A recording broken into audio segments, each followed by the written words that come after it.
ये 2 दिन पहले देश में भ्रष्टाचार कम करने के नाम पे, काला धन बंद करने के नाम पे मोदी सरकार ने जो 500 रुपए और 1000 रुपए के नोट बंद किए हैं, अब धीरे धीरे जो सबूत सामने आ रहे हैं उससे ये साफ दिखाई दे रहा है कि काला धन और भ्रष्टाचार कम करने के नाम पे असल में एक बहुत बहुत बहुत बड़े स्तर पे एक घोटाले को अंजाम दिया जा रहा है। कुछ सबूत पिछले दिनों में सामने आए हैं। मैं कोई नई चीज आपके सामने नहीं रख रहा, आप ही चैनल वालों ने कुछ चैनल वालों ने कुछ सोशल मीडिया पे चीजें सामने आई हैं जो ये साबित कर देती हैं कि 8 नवंबर को जब प्रधानमंत्री जी ने ऐलान किया था कि 500 और 1000 रुपए के नोट बंद किए जा रहे हैं, उसके पहले इन्होंने अपने सारे दोस्तों को, जिनके पास असल में इस देश का सारा काला धन है, उनको और भाजपा के लोगों को पहले से सतर्क कर दिया था और उन लोगों ने अपना अपना माल ठिकाने लगा दिया था। सीएनबीसी के ऊपर एक कल खबर आई है जिसको हम यहां दिखाना चाहते हैं। वो ये दिखाती है कि पिछले एक क्वार्टर में, पिछले 3 महीनों में जितने बड़े स्तर के ऊपर हजारों करोड़ रुपया बैंकों के अंदर जमा किया गया, उससे बहुत बड़ा शक पैदा होता है। कई बैंकों में डिपॉजिट्स उसके पहले वाले क्वार्टर्स में, उसके पहले वाले महीनों में नेगेटिव जा रहे थे या उनमें कोई ग्रोथ नहीं हो रही थी, लेकिन अचानक जुलाई से सितंबर वाले क्वार्टर के अंदर इतनी भारी मात्रा में डिपॉजिट्स इन बैंकों के अंदर होने लगे। ये किसका पैसा था? अचानक इन बैंकों में इतने बड़े स्तर के ऊपर डिपॉजिट्स किसने किए? तो पहले हम ये एक बार वो देख लेते हैं, फिल्म देख लेते हैं और उसके बाद मैं आगे बात करूंगा। Case of almost all the big banks that have announced numbers, there has been a very small growth in deposits. Initially, it looked like the banks had done a good job of going out and getting low-cost deposits, but now the numbers are beginning to look fishy. Just look at State Bank of India's deposit numbers. After growing at 1 and 2 and 3% in the previous few quarters, the July-September quarter showed a small growth of 4.3% in deposits. Let's go to PNB. PNB showed, okay, year-ago quarter was good, but otherwise it's been a 1.6, 0.8, 0.2 growth in deposits. Huge, man. But in the July-September quarter, it's a huge 3.8% jump in deposits. Coming to Bank of India, there's been a contraction of deposits in the last few quarters. 0.7% growth 3 quarters ago, then a -3, then a -2.9. And this quarter, July-September, a huge 1.5% growth. Likewise, Union Bank, after seeing a contraction of deposits in the previous quarter of 1.2%, this quarter, July-September, is a huge 6.7% growth in deposits, a number which Union Bank has not shown in several quarters, and returned to quarter-on-quarter growth in deposits. And then finally, Bank of Baroda, again, contraction of deposits in the previous 3 quarters, and this quarter, it is a 1% growth in deposits. Well, this coincidence of deposits growing for all banks and the fact that we are staring at a demonetization of notes gives rise to a suspicion that were some people in the know and therefore they could push in their hoarded money into deposits to probably several small deposits and be ahead of the curve. It just raises that doubt that there is a synchronous rise in deposit growth at a time when the economy was not doing well, as the RIP shows, as the results of several companies show. There is no upturn in the economy, then why this sudden growth in deposits? Is it fishy? That's the question we're asking. तो ये आपने देखा कि कई सारे banks ऐसे थे जिसमें कई महीनों से डिपॉजिट्स नीचे जा रहे थे और अचानक जुलाई से सितंबर वाले, वो लेटेस्ट डेटा अवेलेबल है, अक्टूबर नवंबर का डेटा अवेलेबल नहीं है। अचानक जुलाई से सितंबर वाले महीनों में, 3 महीनों में डिपॉजिट्स एकदम से जंप किए हैं और 1%, 2% डिपॉजिट का मतलब कई हजार करोड़ रुपए है। जैसे स्टेट बैंक का ही 14-15 लाख करोड़ रुपए का टोटल डिपॉजिट्स होता है, तो 1 to 2% का आप अंदाजा लगा सकते हो कि कितने मैसिव स्तर के ऊपर जुलाई से सितंबर के क्वार्टर में पैसा जमा किया गया। ये पैसा किसका पैसा था? एक मन में ये डाउट हो सकता है कि जुलाई से सितंबर वाला वही क्वार्टर था जिसमें इनकम डिक्लेरेशन स्कीम आई थी। इसको आप कंफ्यूज मत कीजिएगा। कुछ लोगों से जब मैंने सुबह बात की, उन्होंने कहा जी वो पैसा जमा हुआ था इस वजह से स्पाइक आया है। वो पैसा डिपॉजिट्स में नहीं आता, वो पैसा सीधे गवर्नमेंट ट्रेजरी में जाता है। तो जो ये पैसा आया, ये केवल और केवल डिपॉजिट्स था, इंडिविजुअल्स का, प्राइवेट इंडिविजुअल्स का डिपॉजिट था। It was not a part of IDs. ये पैसा किसका पैसा था? सरकार ने अपने लोगों को, अपने दोस्तों को, भाजपा वालों को पहले से बता दिया था। ये साबित करता है। दूसरा, संजीव कंबोज जो भारतीय जनता पार्टी के पंजाब यूनिट के लीगल अफेयर सेल के अध्यक्ष हैं, प्रधानमंत्री जी ने 8 नवंबर को ऐलान किया कि 500 और 1000 रुपए के नोट बंद हो रहे हैं और 2000 के नोट आ रहे हैं। 10 नवंबर को पहली बार 2000 रुपए के नोट मार्केट में आए, लेकिन 6 नवंबर को संजीव कंजोग नोटों की 2-2 हजार के नोटों की गड्डी लेके ट्विटर के ऊपर, सोशल मीडिया के ऊपर वो डालता है।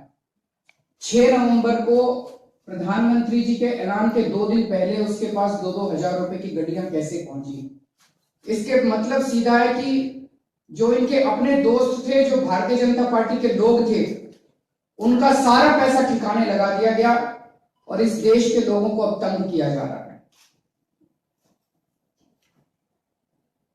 अब दूसरी चीज आती है, ये जितनी कवायद अभी चल रही है, इससे एक भी पैसा काला धन का सिस्टम के अंदर नहीं आने वाला। इसको समझने की जरूरत है। अभी चल क्या रहा है? इस पूरी की पूरी कवायद से जितना काला धन है उसका केवल रीडिस्ट्रीब्यूशन होगा। It will change hands. System के अंदर एक भी पैसा नहीं आने वाला। मान लीजिए आपके पास 10 करोड़ रुपया काला धन है। सरकार कह रही है अगर आपने 10 करोड़ रुपया बैंक में जमा कराया तो उस पर टैक्स लगेगा और 200% पेनल्टी लगेगी। 30% टैक्स लगेगा, 200% पेनल्टी का मतलब 60% पेनल्टी, मतलब टोटल 90% हो गया। तो अगर 10 करोड़ रुपए का काला धन अगर आप बैंक में जमा कराओगे तो आपको 1 करोड़ रुपया बैलेंस बचेगा, बाकी 9 करोड़ रुपया सरकार ले लेगी। मुझे नहीं लगता इस देश के अंदर कोई भी काला धन रखने वाला इस सौदे से मंजूर होने वाला है। तो अब लोग क्या कर रहे हैं? डॉलर ब्लैक में मिल रहा है दिल्ली के अंदर 120 रुपए में, लोग डॉलर खरीद रहे हैं। जिसके पास काला धन है वो डॉलर खरीद रहा है। एक नंबर में 30,000 रुपए तोला सोना बिक रहा है, लेकिन अगर आप कैश में लेने जाओ तो आज 60,000 रुपए तोला बिक रहा है। तो लोग सोना खरीद रहे हैं। 2 नंबर के अंदर प्रॉपर्टी के दाम मार्केट के अंदर ऑलरेडी डबल हो चुके हैं।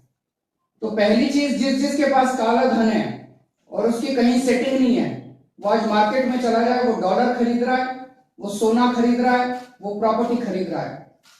50 इस तरह से 50% उसका, मतलब आज अगर 68 रुपए डॉलर है और वो 120 रुपए में बिक रहा है, तो एक तरह से 50% उसका काला धन वाइप आउट हो गया। 50% इसके पास बचा और बाकी उनके पास चला गया। अब जो डॉलर वाला है, जो प्रॉपर्टी वाला है, जो सोने वाला है, उसके पास ये सारी 500-500 और 1000-1000 के नोट आ गए।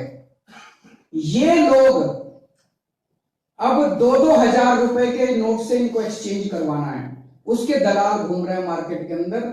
जो शुरू हुआ था 20% से और आज 40%, 50% के अंदर मार्केट के अंदर आप जितना मर्जी करेंसी आप एक्सचेंज करवाना चाहो, उन दलालों से आप करेंसी एक्सचेंज करवा सकते हो। तो आज अगर मेरे पास 10 करोड़ रुपए का काला धन था, मेरे पास वो 5 करोड़ ही बचेगा।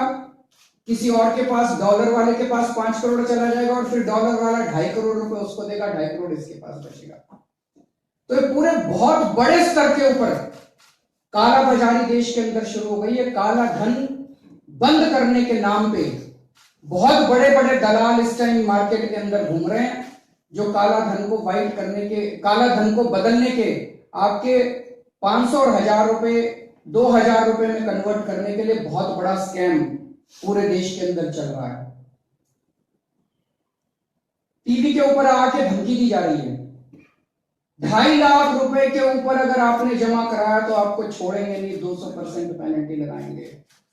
2.5 लाख रुपए के ऊपर अगर आपने जमा कराया तो छोड़ेंगे नहीं पेनल्टी। मतलब कहने का मतलब जमा मत करा देना, यही कहने का मतलब है। नहीं तो कहते भाई चिंता मत करो, तुम्हारे 2.5 लाख रुपए के अगर ऊपर कराया तो छोड़ेंगे नहीं, तुमको पेनल्टी लगाएंगे। तो कहने का मतलब है जमा मत करा देना, हमारे दलाल आने वाले हैं, उनसे बदल लेना, उनसे एक्सचेंज कर लेना।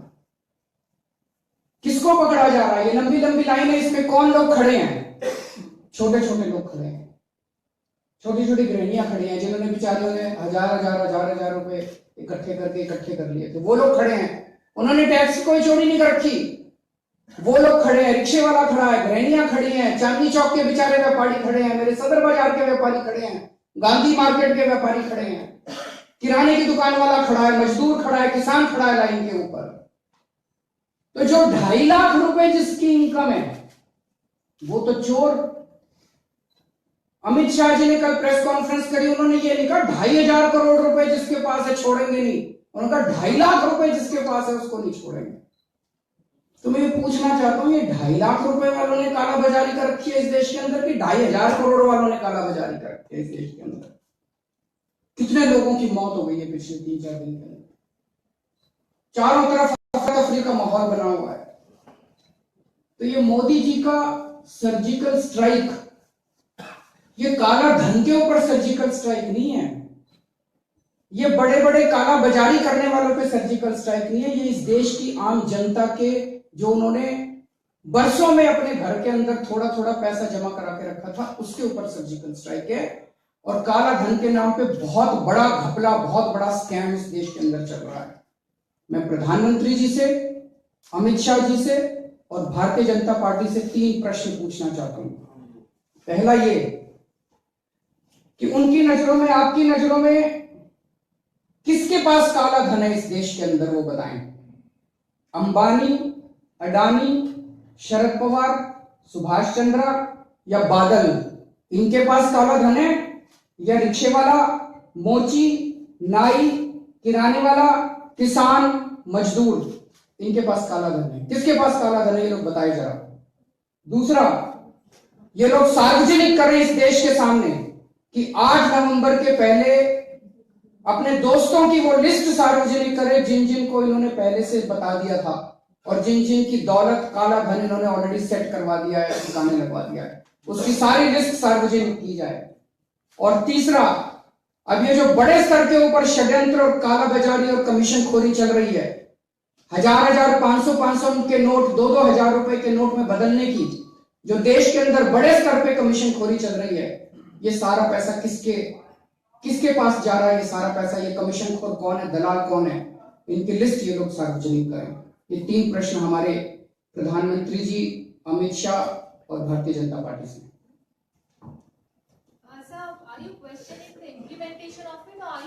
We are questioning the intent also. नीयत खराब थी उन लोगों की। सीधा सी बात है, 500 और 1000 रुपए के नोट हटा के 2000 रुपए के नोट लाने में तो नीयत ही खराब है। और ये इम्प्लीमेंटेशन जानबूझ के क्राइसिस क्रिएट किया गया है ताकि लोग दौड़े दौड़े इनके दलालों के पास पहुंचे। आज एटीएम के अंदर पैसा नहीं आ रहा, ये तो साधारण सी कॉमन सेंस वाला इंसान भी जानता है कि ये एटीएम जो है ये एग्जिस्टिंग 500, 1000, 100 रुपए के नोट के लिए डिजाइन है। ये नए 2000 के नोट के लिए डिजाइन नहीं है, ये नए 500 रुपए के नोट के लिए डिजाइन नहीं है। इतने बड़े स्तर के ऊपर एटीएम की मशीनों को कैसे रिकॉन्फ़िगर किया जाएगा? नहीं हो सकती रातों रात। तो इनको पता नहीं था कि ये क्राइसिस होने वाला है, इनको पता था, जानबूझ के इस देश के अंदर क्राइसिस पैदा किया गया है ताकि सब लोग इनके दलालों के पास भागें और अपना अपना नोट चेंज कराने की कोशिश करें। क्या अभी भी वक्त नहीं हुआ रोल बैक करना चाहिए इस फैसले को? बिल्कुल रोल बैक करना चाहिए, इस पूरे के पूरे फैसले को रोल बैक करना चाहिए। आने वाले दिनों के अंदर इकोनॉमी का भट्ठा बैठने वाला है, लोगों के जॉब्स खत्म होने वाला है और बहुत बड़े स्तर के ऊपर इकोनॉमी के ऊपर असर पड़ने वाला है इसका। काला बाजारी का आपने जिक्र किया, कल नमक को लेकर काफी चर्चा थी, उसके ऊपर भी अब अफवाहों का बाजार गर्म है। नमक की मैंने पता किया, तुरंत जब ये अफवाह आई मैंने फूड एंड सप्लाई डिपार्टमेंट को फोन किया और उन्होंने इधर उधर से पता किया, कमी नहीं थी, लेकिन अफवाहें इतनी ज्यादा हैं चारों तरफ, एक नर्वसनेस है सिस्टम के अंदर, people have lost faith in the system. और जब ये हो जाएगा, ये बहुत खतरनाक चीज है, जब लोग सिस्टम के अंदर फेथ खत्म हो जाएगा लोगों का। ये तो कैसे की वजह आपको समझ में आ रही है कि ये जो नोट बंद हुए ये अफवाह फैलने की वजह है? नहीं, अब कुछ भी चीज फैल रही है, जैसे नोट बंद हुए लंबी लंबी लाइनें लग गई, तो किसी भी चीज की अफवाह फैल रही है और लोग तुरंत उस पैनिक में आ जा रहे हैं। प्रवीण जी, इस अफवाह फैलने के बाद कुछ पॉलिटिकल पार्टी जो इसको राजनीतिक मुद्दा इस तरह से बना रहे, कह रहे हैं कि जो लोग बैंक में और एटीएम के पास लाइन में खड़े हैं उनको हम खाना पानी चाय पानी मुहैया कराने पार्टी के लोग, आपको लगता है कि ये सोल्यूशन है क्या? ये सोल्यूशन नहीं है, लेकिन मदद कर रहे हैं लोग, मदद तो करनी चाहिए, तकलीफ में है लोग। कल पढ़ रहे थे कि 2 लोगों की लाइन में खड़े खड़े मौत हो गई, तो इतनी लंबी लंबी लाइनें आज मैं देख रहा था सुबह 3 बजे से सोशल मीडिया पे 3 बजे से लाइनें लगने चालू हो गई हैं। लोग अपना काम करेंगे, कमाएंगे, बच्चों को पालेंगे कि रोज 2-2 हजार रुपए निकलवाने के लिए जाएंगे बैंक में? कल कैसे काम चलेगा इस इकोनॉमी का? कल बीजेपी प्रेसिडेंट ने आपका नाम लेके आपसे ये पूछा था, क्या आप काले धन के सपोर्ट में है या विरोध में? आप जिस तरह मैं आज उनसे ये पूछ रहा हूं कि वो क्या मानते हैं, अंबानी, अडानी, सुभाष चंद्रा, बादल, इनके पास काला धन है कि रिक्शे वाला, गृहिणी, व्यापारी, किराने वाला, इनके पास काला धन है? मैं उनसे आज 3 सवाल पूछ रहा हूं। वो अपने दोस्तों की लिस्ट बताएं जिनको उन्होंने 8 नवंबर के पहले बता दिया था कि, और उनका सारा पैसा ठिकाने लगवा दिया था। इस देश के अंदर अमित शाह जी अब उपदेश देंगे ईमानदारी का। There can not be a bigger irony than that. Thank you.